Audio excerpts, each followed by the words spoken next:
지난주에는 비가 좀 내렸죠. 봄을 재촉하는 단비가 내렸습니다.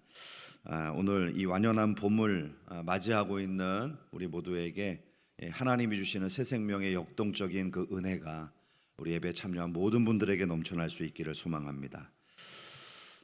여러분, 지금 세계는 크고 작은 전쟁으로 인해서 몸살을 앓고 있습니다. 현재까지 지속되고 있는 1년 이상이 넘게 지속되고 있는 전쟁들이 있는데요. 한 5곳에서 지금 계속 전쟁이 진행되고 있습니다. 아마 2곳은 여러분들이 잘 알고 있는 곳일 거고, 나머지 3군데는 좀 뭐 이런 내전이 있을 만한 곳이다, 이렇게 좀 짐작이 갈 만한 곳이죠.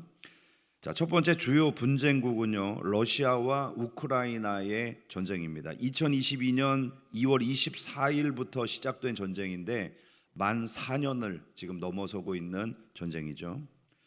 러시아의 침공으로 시작된 이 전쟁은요, 영토 분쟁 그리고 이 나토 확장 저지를 명분으로 한 전쟁입니다.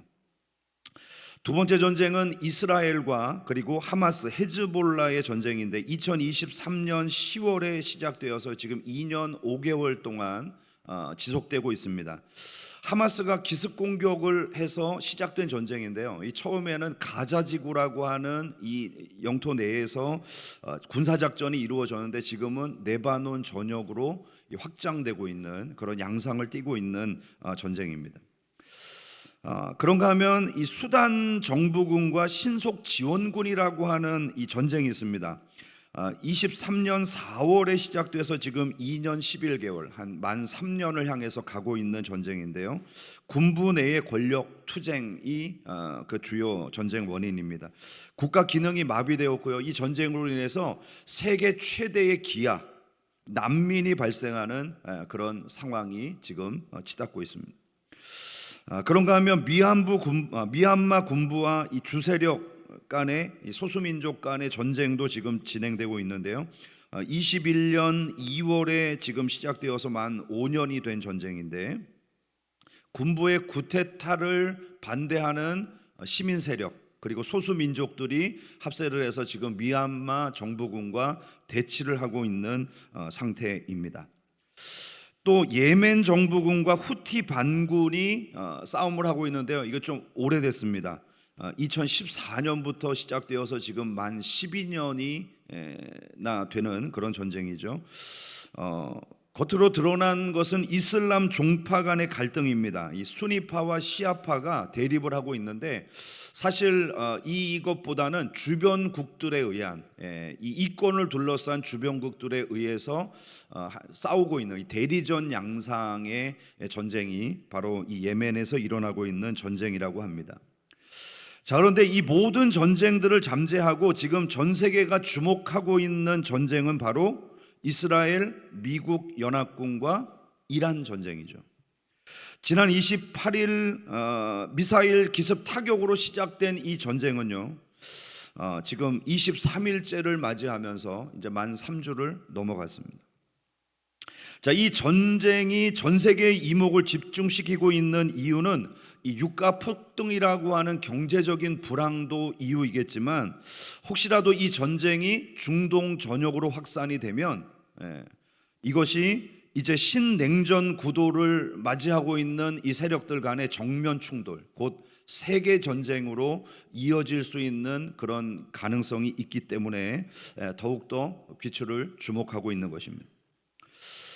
여러분, 이런 전쟁의 위협 속에서 걱정하며 바라보고 있는 우리들, 그리고 직접적으로 이 전쟁의 포화 속에서 생명을 잃고 죽음의 위기를 느끼면서 살아가고 있는 사람들에게 들려올 수 있는 가장 기쁜 소식, 가장 위대한 소식은 뭘까요?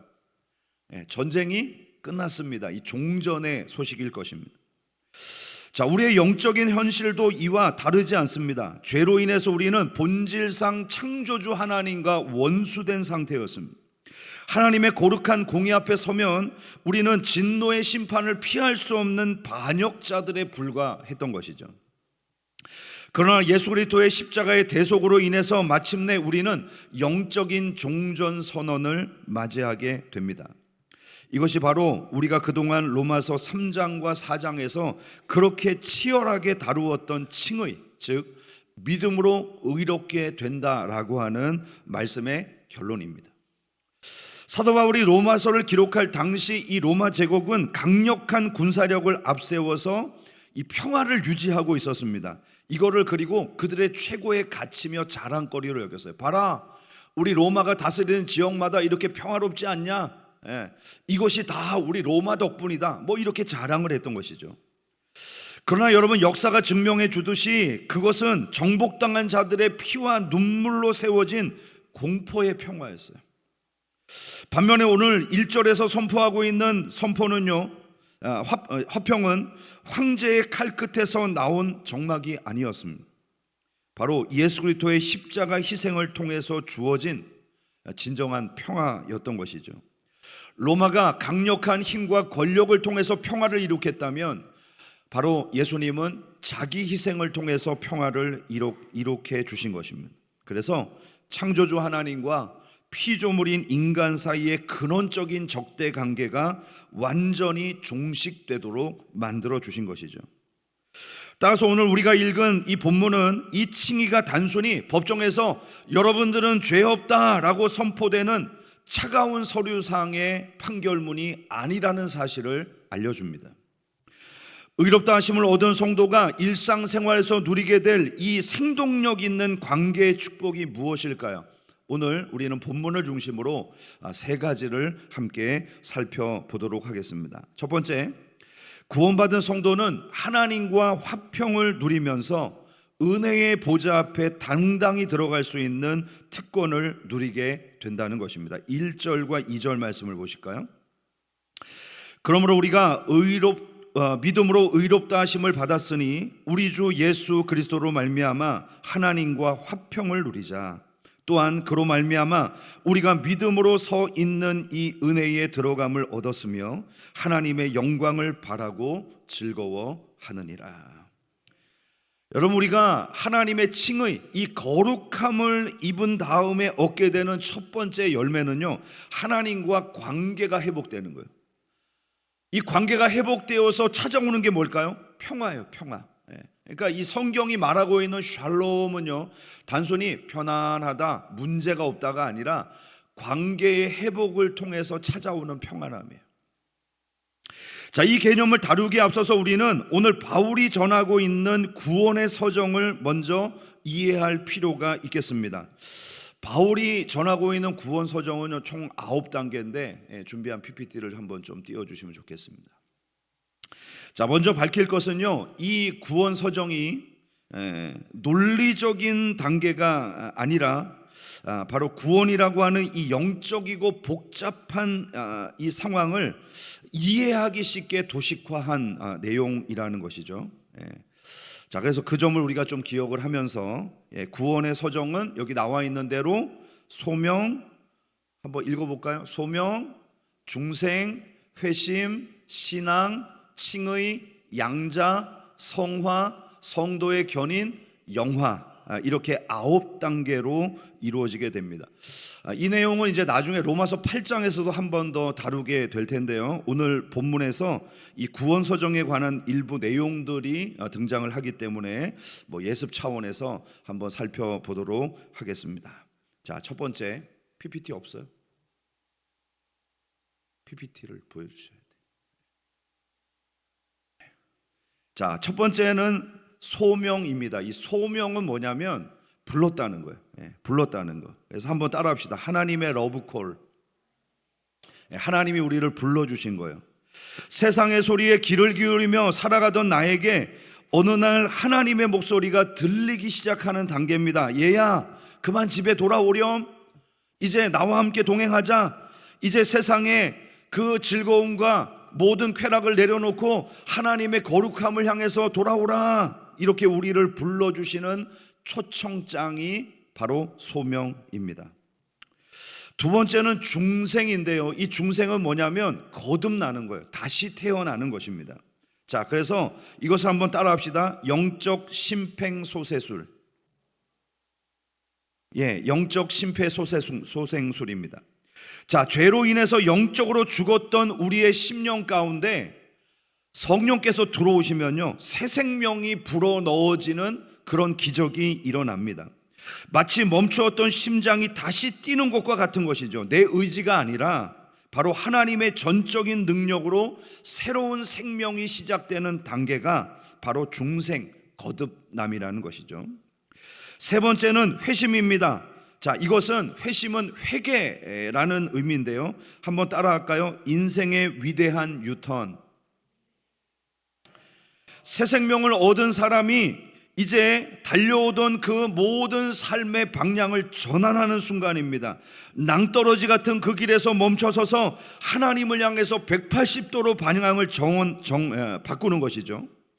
내가 그동안 잘못된 길을 걸어왔구나, 죄를 깨닫고 그 자리에서 돌이켜 하나님으로 향하는 인생의 전환점이 바로 회심이라고 하는 것입니다. 네 번째는 신앙인데요, 이 쉬운 말로 말하면 믿는 거예요. 믿는 거. 자, 그래서 한번 따라하겠습니다. 신뢰의 손잡기. 회심에서 돌아선 우리가 예수 그리스도라고 하는 든든한 다리 위에 서서 내 인생을 완전히 하나님께 올려놓는 것입니다. 내 능력이 아니라 예수님의 전적인 능력을 믿고 의지하여서 그 손을 붙들고 나아가는 것이죠. 이것이 바로 신앙, 믿음의 삶을 살아가는 것입니다. 다섯 번째는 칭의인데요, 이것은 의롭다 하심을 얻는 것이거든요. 한번 따라하겠습니다. 판사님의 무죄 선고. 그렇습니다. 우리는 여전히 죄의 흔적이 남아있고 연약한 존재이지만 재판장이신 하나님께서 예수 그리스도의 십자가의 공로를 보고 법적으로는 문제없다, 이제 의롭다, 너에게는 죄가 없다라고 선언해 주시는 법적인 판결입니다. 내 옷은 더럽지만 예수님이 입으셨던 거룩한 의의 새 옷을 우리에게 입혀주시는 것이 바로 칭의입니다. 여섯 번째는요, 양자인데요, 이게 뭐냐면 입양하는 거예요. 하나님의 자녀로 입양된다는 뜻이거든요. 그래서 따라하겠습니다. 호적의 변경. 자, 재판정에서 무죄 판결을 받고 나온 우리는요, 하나님께서 자기 집으로 데려가서 이제부터는 너는 내 아들이다, 내 딸이다, 이렇게 입양해 주시는 단계입니다. 죄수의 신분에서 왕의 자녀의 신분으로 바뀌어서 이제 우리는 하나님을 아빠, 아버지 이렇게 부를 수 있는 유산을 얻는 상속자가 된 것이죠. 일곱 번째는 성화인데요, 거룩하게 된다는 뜻이잖아요. 따라합시다. 예수님 닮아가기. 왕의 자녀가 되었으니까 이제는 그 자녀답게 품위 있는 행동을 하고 성품을 갖춰가는 단계 아니겠어요? 하루아침에 바뀌지는 않겠지만 성령님의 도우심으로 조금씩 변화되어 가는 것입니다. 내 고집을 꺾고 예수님 마음을 닮아가고 영적인 성장통을 겪으면서 훈련하면서 점점 성장해가는 단계가 바로 이 성화의 단계입니다. 여덟 번째는 성도의 견인인데요, 이거는 강력한 인도하심입니다. 한번 따라합시다. 하나님의 안전벨트. 여러분, 우리가 살다 보면 흔들릴 때가 있고 무너질 때가 있죠. 하지만 하나님이 우리를 결코 놓지 않고 끝까지 붙들어 인도하여 주신다는 약속입니다. 내가 줄을 잡고 있는 게 아니라 하나님이 내 줄을 붙들고 있는 거예요. 그래서 하나님이 내 손을 꽉 잡고 절대 놓지 않는 은혜, 이것이 바로 성도의 견인이라고 하는 교리입니다. 마지막은 영화인데요, 완전한 영광을 누리는 단계입니다. 한번 따라합시다. 영광스러운 졸업식. 이 세상의 소풍을 끝내고 주님 앞에 서게 되는 날, 우리의 몸과 영혼이 죄의 흔적이 없이 완벽하게 아름다운 상태로 변화하는 최종적인 단계입니다. 더 이상 눈물도 없고 고통도 없는 곳에서 영원히 누리는 구원의 완성이자 대축제의 날이 바로 영화의 단계를 맞이하는 구원의 마지막 서정이 되겠습니다. 자, 그러면 오늘 바울이 말씀하고 있는 이 1절, 2절의 이 단계는 뭘까요? 바로 하나님 앞에 칭의, 의롭다함을 받음으로 양자, 즉 하나님의 자녀가 되는 그 시점을 말하고 있습니다. 자, 이 과정에서 놀라운 사실은 하나님이 우리를 죄 없다고 선언하시고 그냥 풀어주시는 것이 아니라는 거예요. 바로 하나님께서는 우리를 죄 없다 선포하시고 바로 입양 절차를 밟으십니다. 자, 쉽게 말하면요, 우리가 죄를 지어서 법정에 섰어요.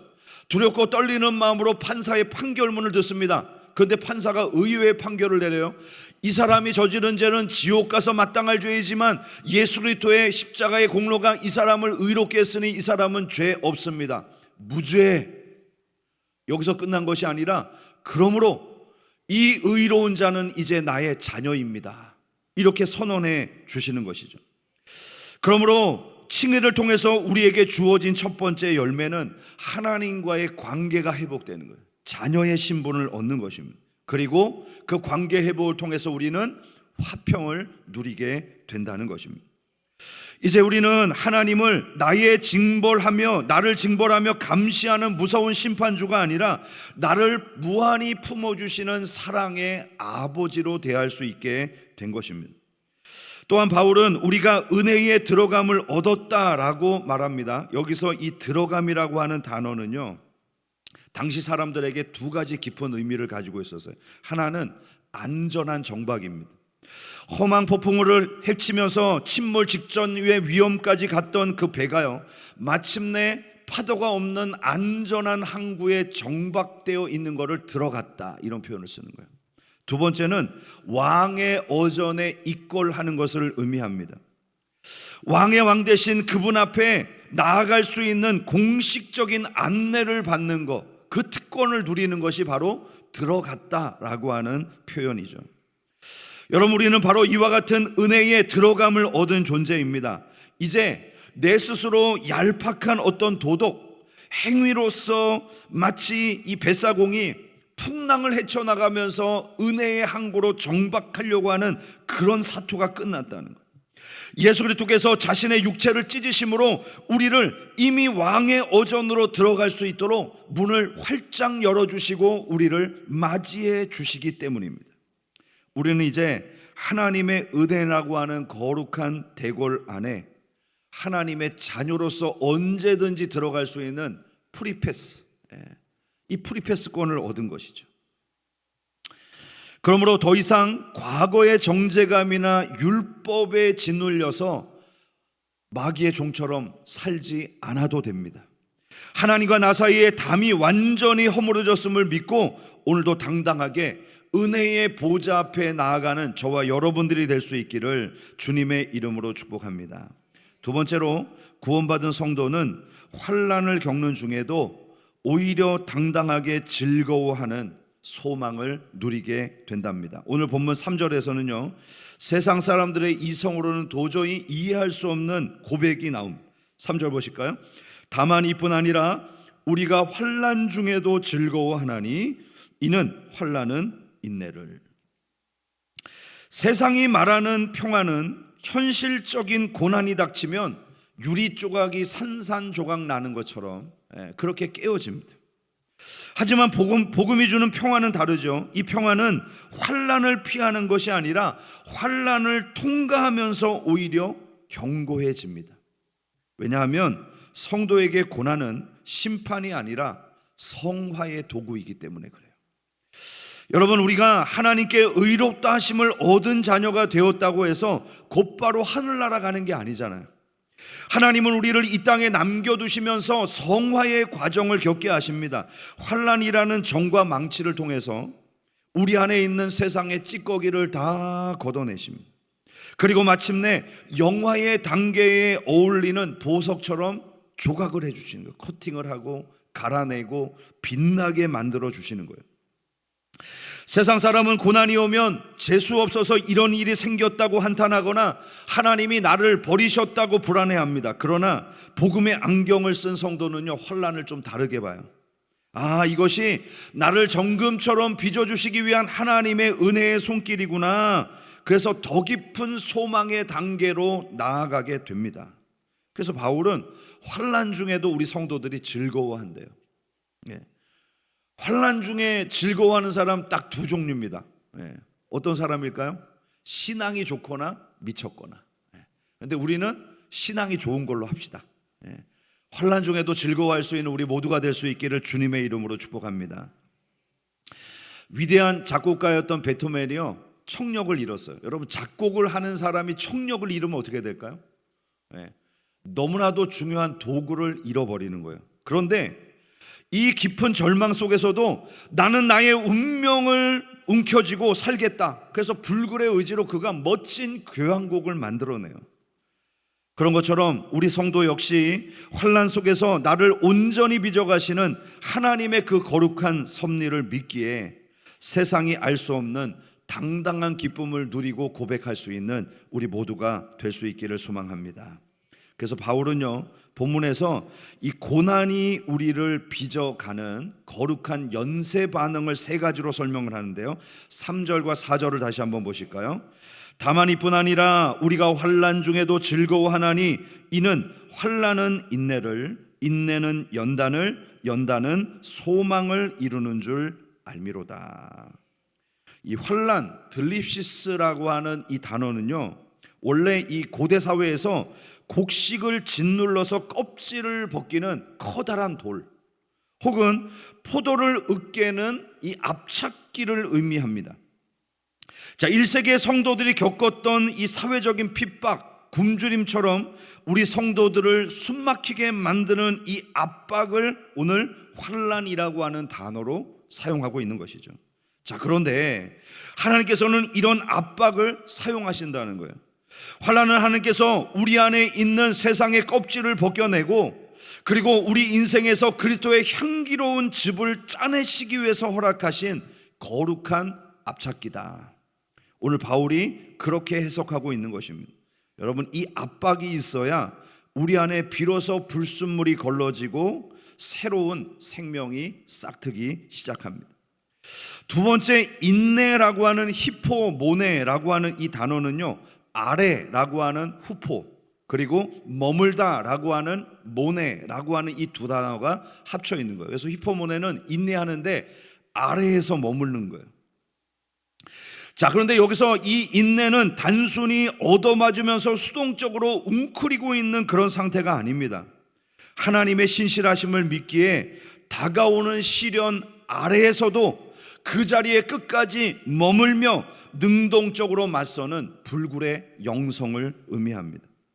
세상에 고난이 오면 도망치거나 무너지는 그런 상태가 아니라 성도는 하나님을 신뢰하기 때문에 그 고난 아래 여전히 머물면서 견뎌내는 것이죠. 이 과정을 통해서 영적인 근육이 생기고 영적인 힘이 더해지는 것입니다. 세 번째, 연단이라고 하는 이 단어는요, 원래는 금속을 용광로에 넣어서 불순물을 제거한다, 이런 의미를 가지고 있습니다. 즉, 시련을 통과한 뒤에 나타나는 성숙한 그리스도인의 인격을 의미하는 것이 바로 연단이라고 하는 단어입니다. 환난의 압박을 인내로 통과한 성도에게는요, 세상이 흉내낼 수 없는 거룩한 영적 인격이 형성된다는 것이죠. 어떤 풍파 속에서도 흔들리지 않은 묵직한 믿음, 주님을 닮은 온유함과 견고함이 나타나게 되는 것입니다. 이것이 바로 성화의 과정에서 빚어내는 최종 결과물이라는 거예요. 여러분을 짓누르는 압박이 혹시 있습니까? 여러분을 파괴하려고 하는 공격이 있나요? 자, 그렇다면 오늘 하나님의 자녀로 우리를 빚어가시는 거룩한 손기름을 기억하며 오늘 승리하시는 우리 모두가 될 수 있기를 주님의 이름으로 축복합니다. 마지막 세 번째는요, 우리의 소망이 결코 우리를 실망시키지 않는 이유는 성령께서 우리 마음에 부어주시는 확증 때문이라고 바울은 말합니다.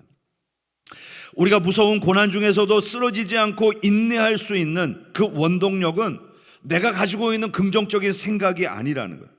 내가 원래 잘 참는 사람, 이 맷집이 있어서 그런 사람, 그런 것이 아니라는 것입니다. 오늘 본문은 이렇게 말합니다. 우리 다 함께 읽어보겠습니다. 시작. 소망이 우리를 부끄럽게 하지 아니함은 우리에게 주신 성령으로 말미암아 하나님의 사랑이 우리 마음에 부은 바 됨이니.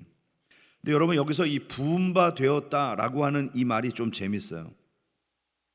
자, 이것은요, 목마른 자에게 한 방울씩 찔끔찔끔 흘려주는 그런 물방울이 아니에요. 또 목마른 자에게 단순히 그냥 컵에다가 주전자로 따라주는 쫄쫄쫄 흐르는 그런 물이 아니에요.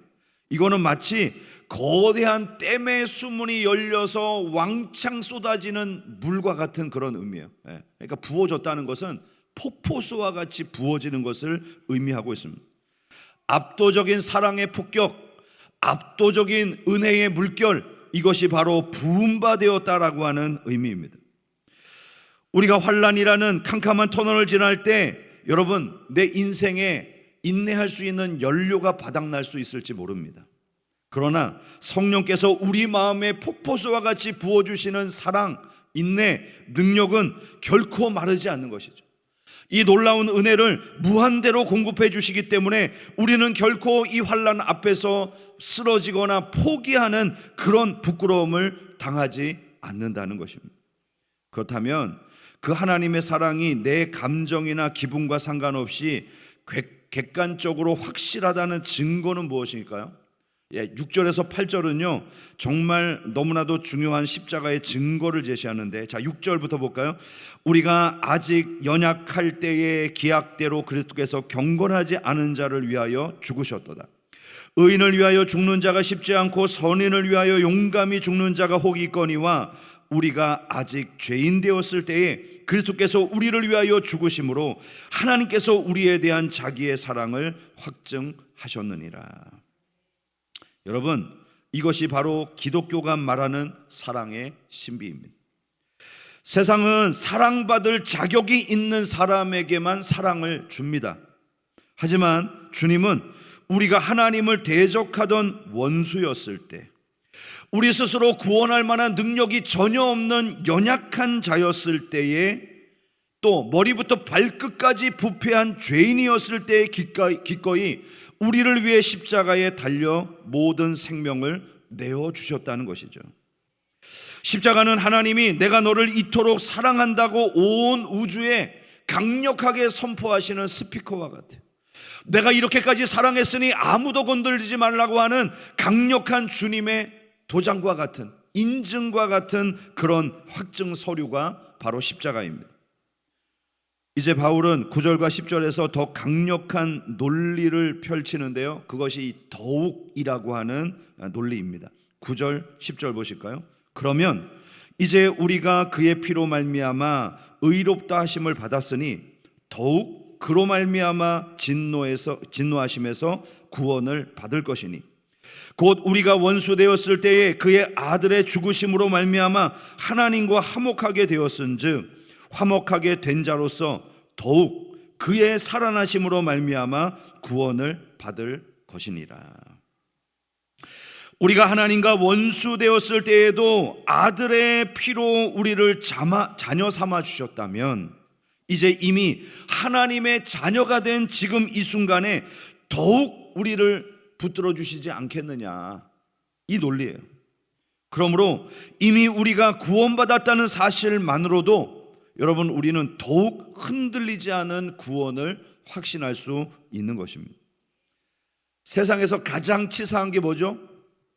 줬다 뺏는 거예요. 안 주고 약 올리는 거는 분하고 말아. 근데 줬다가 뺏으면 분한 데다가 본전 생각도 나는 데다가 이를 갈게 돼요. 제일 치사한 게 뭐죠? 구원을 믿기로 계속 우리를 뭐 하는 거예요? 조종하는 거예요. 구원을 줬다가 아침에 줬다가 점심에 뺏었다가 줄까 말까 줄까 말까. 아이, 치사해서 내가. 그럴 수 있잖아요. 하나님은 그런 분이 아니라는 거예요. 원수였던 나를 위해 생명까지 버리신 분이 이제 눈에 넣어도 아프지 않을 그 자녀된 여러분들을 환난 속에서 구경만 하시겠냐고요. 구원 줄까 말까 이렇게 약 올리면서 우리를 조종하시겠냐고요. 결코 그럴 수 없는 것입니다. 살아계신 그리스도의 생명이 지금도 여러분들을 붙들고 계시기에 우리는 궁극적인 승리의 마지막 단계, 영화가 보장되어 있는 성화의 길을 걸어가고 있는 줄을 믿으시기 바랍니다. 이것이 바로 오늘 우리가 결코 실망하지 않을 구원의 절대적인 보증서입니다. 그러므로 바울은 예수님을 통해 화목하게 된 사람들이 가지는 결론은 딱 하나라고 이야기합니다. 우리 11절 말씀도 함께 읽어보겠습니다. 시작. 그뿐 아니라 이제 우리로 화목하게 하신 우리 주 예수 그리스도로 말미암아 하나님 안에서 또한 즐거워하느니라. 그렇습니다. 구원받은 우리가 마침내 도달해야 될 최종 목적지는요, 하나님 안에서 즐거워하는 거예요. 여기서 바울이 집중하고 있는 즐거움은요, 내 형편이 아니에요. 내 주변에 있는 상황이 아닙니다. 바울이 집중하고 있는 건 하나님 자신이에요. 여러분, 이것은 바로 관계가 더욱 깊어지고 성숙해졌기 때문에 오는 확신이거든요. 어린아이들이 부모가 외출했다 돌아올 때요, 손에 들려있는 간식이나 선물에 집중하잖아요. 그래갖고 아빠가 출장을 갔다 왔는데 천안 호독 과자가 들려있으면 와, 간식 막 이러고, 외국 나갔다 왔는데 외국에 멋진 장난감이 들려있으면 와, 장난감, 그거 들려주면 뭐 아빠가 왔는지 어쨌는지 몰라요. 근데 여러분, 이 아이가 점점 성숙해지면, 관계가 더 깊어지면 선물을 주고 간식을 주는 부모의 손보다는 이것을 가져다 주는 엄마와 아빠에게 더 집중하게 되는 것입니다. 그러므로 구원의 진짜 완성은요, 하나님이 주시는 선물에 감동하는 단계를 넘어서서 선물 주시는 그분, 하나님 자체를 즐거워하는 단계로 나아가는 것입니다. 이제 말씀을 맺겠습니다. 여러분, 로마서 5장이 우리에게 주는 결론은 명확합니다. 우리는 그저 간신히 구원을 받은 자로서 고통스럽게 이 땅을 살아가고 있는 것이 아니라는 거예요. 하나님은 우리가 그분 안에서 가장 행복한 사람이 되기를 원하셨기에 독생자를 죽이면서까지 우리와 화목한 관계를 맺으셨다는 것입니다. 그러므로 오늘 이 시간 여러분의 모든 무거운 짐을 주님 앞에 내려놓을 수 있기를 축복합니다. 사탄이 여러분의 연약함을 공격하며 기쁨을 빼앗으려고 할 때 당당하게 선포하십시오. 나는 이제 하나님의 자녀가 된, 하나님과 화목하게 된 관계를 가지고 있는 그분의 자녀이다. 내 아버지가 온 우주 만물을 창조하신 주인이시다. 그분이 나를 위해서 아들을 내어놓고 생명을 주시기까지 사랑하셨다. 그러므로 이 환난이, 내가 저지른 순간의 실수가 나를 결코 이 구원에서 벗어나게 할 수 없다. 나는 내 하나님 안에서 어떤 일을 당해도 충분히 행복하고 이미 그 놀라운 평화를 누리고 있다.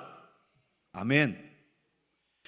우리는 우리를 공격하는 사탄을 향해 이런 당당한 종전 선언을 하며 승리를 고백할 수 있기를 바랍니다. 기죽어 지내는 것은 겸손이 아니라 하나님을 신뢰하지 못하는 불신앙입니다. 화목하게 된 자가 누리는 당당한 즐거움은 예수의 피로 값주고 산 당당한 권리임을 믿을 수 있기를 축복합니다. 이번 한 주 동안 여러분의 삶의 현장으로 나아갈 때에 세상의 환경에 일희일비하지 마시고, 환난이 찾아오면 나를 빚으시는 그 하나님의 손길을 기대하시면서 내 마음이 지칠 때 폭포수와 같이 부어주시는 하나님의 은혜를 누릴 수 있는 영적 은혜가 있기를 축복합니다. 그리고 무엇보다 나를 자녀로 삼으신 그 하나님 한 분으로 인하여 즐거워하며 영광 돌릴 수 있는 우리 모두가 될 수 있기를 주님의 이름으로 축원합니다.